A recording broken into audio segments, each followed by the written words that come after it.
Alright, so this is Physics Lab 1, where we'll be observing an object in our surroundings that's moving in the same direction with the same velocity, and we'll be using the momentum principle, which is right here, to predict the position of the ball after a certain time. And to do this, we'll be using Python to code our iteration. We'll be observing the ball between two very small points in time, and then after we calculate the initial velocity, we'll be able to find its final velocity during that time period, and using that final velocity as our average velocity, we'll be able to update the ball's position also, and then we'll be repeating this for many time steps in order to predict the position of the ball at any time.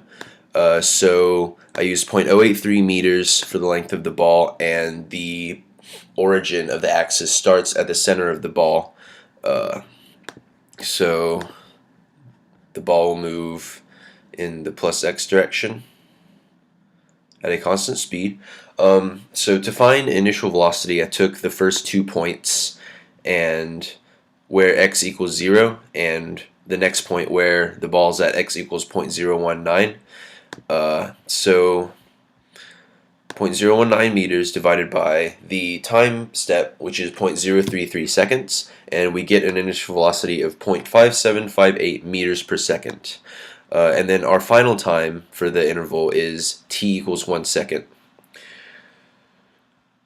So if we go to our code here,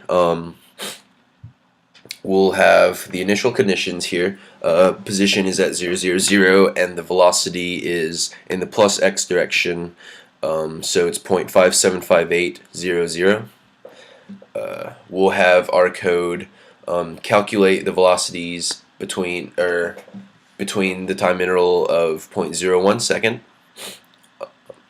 So here's our actual calculation loop. While the time is less than 1 second, we have a net force of 0. This is because once my hand leaves the ball, once my hand pushes the ball forward, it's no longer acting on the ball, and we can ignore the force of gravity on the ball because we're not really interested in how the ball moves in the y direction. We're only interested in how it moves in the plus x direction. And here's where our momentum principle comes into place. Here's how the code will calculate the velocities after every time interval, and here is how we will update the position of the ball after each time interval. So let's run our program, and we see that it moves very, very similar to the video.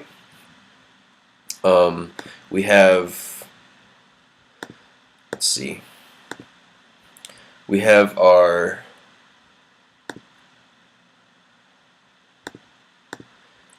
graph here of the experimental points, and then the red line is our model position.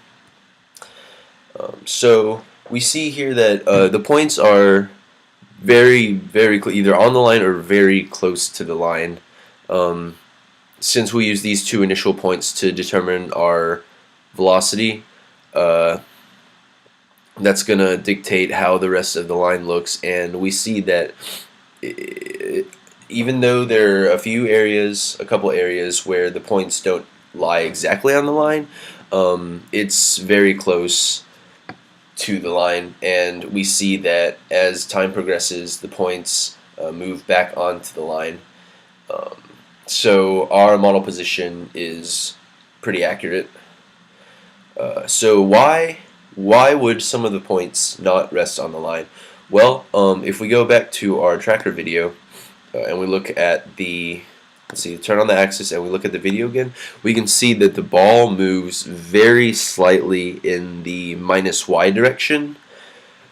But for the purposes of this experiment, we can ignore this small change and just focus on the plus x direction. Um, so yeah, that is how we will use that is how we use the momentum principle and Python to correctly predict the position of the ball after a certain time period.